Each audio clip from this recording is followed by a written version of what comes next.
Colon cancer screening बद्दल जे गैरसमज आहे आज आपण समजून घेऊया। सगळ्यात पहिला गैरसमज, कोलॉन कॅन्सर स्क्रीनिंग फक्त वयस्कर किंवा फॅमिली हिस्ट्री असेल तरच करणे आहे।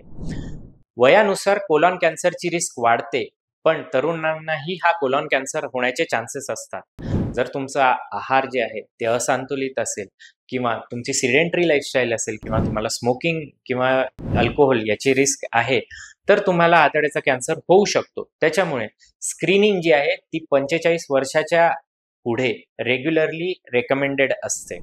दुसरं की मला काही लक्षणं नाही तर मला स्क्रीनिंग करणं गरजेचे नाही, हे चुकीचं आहे।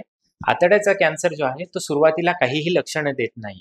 तसंच आतड्याचे काही जे पॉलिप्स असतात, जे प्री कॅन्सरस असतात, हे आपल्याला स्क्रीनिंगमध्ये आधीच आढळून येतात आणि आपण त्याचं जर नियमित ट्रीटमेंट केली तर हे कॅन्सरमध्ये कन्व्हर्टही होत नाही। तर त्याच्यामुळे आपल्याला स्क्रीनिंग हे करणं खूप मॅन्डेटरी आहे। तर लक्षणांची वाट बघू नका, आजच आपल्या आतड्याची स्क्रीनिंग करून घ्या। थँक्यू।